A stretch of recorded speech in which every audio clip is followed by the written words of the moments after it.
Good morning. Welcome to Some Good Vibes. Well, today I want to talk about why women don't necessarily always get a place at the table.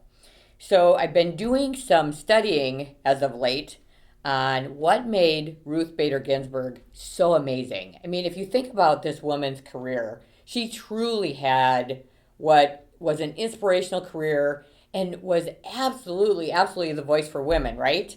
So I wanted to understand what was it that made her unique and special over other people that, quite frankly, have done the same thing but did it in a very different way. So here's kind of what I figured out in studying her life and all the things that she did. Women and this is very relevant because I actually just saw this from a friend of mine on social media 2 days ago. A younger gal who put on social media that she was really struggling because people at work in her team didn't necessarily all like her.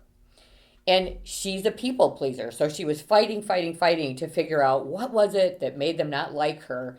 Um, and I was thinking about that in context of RBG. And what came back to me is think about Ruth's life.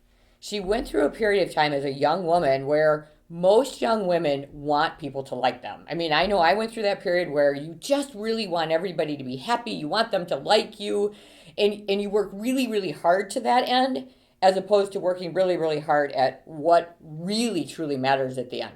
Ruth wasn't like that. As much as I'm sure her inner younger lawyer wanted people to like her, she stayed really true to her convictions. She stayed true to the fact that she wanted women to be, excuse the Hamilton reference, but in the room where it happened, right? So she wanted women to have a voice at the table. No matter what, whether they liked her or quite frankly didn't necessarily like her, she stayed true to that conviction.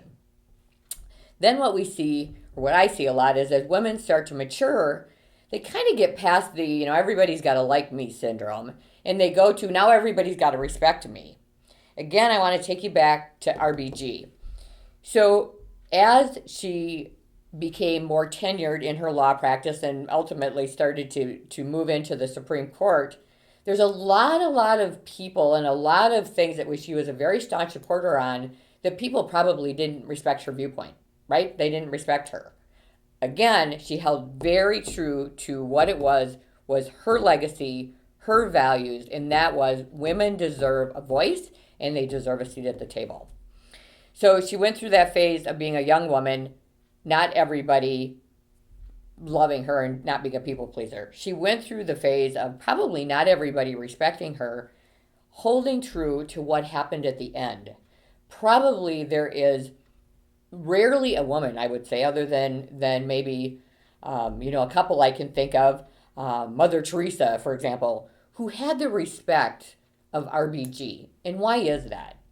So when I look at her life and I look at all of her legacy, the one thread that jumped out at me is she never wavered on her convictions and her values of what she wanted to accomplish for women and what her legacy was. So here's what I would tell you, and this is obviously mostly for our ladies who listen and watch. I want you to hold true to your convictions. Whether people love you or not, your tribe will find you. The people who believe what you believe, the people who agree and want that voice and want that legacy as well, that tribe will find you. And you can't worry about who loves you or doesn't. You can't worry about necessarily who respects you as you go through that journey. Because if you hold true to what it is that's important to you, your why, I promise you, you will live a life that will be fulfilling and you really will fulfill your legacy. So I want you to take that message, ladies, and I want you to go out and make it a great day.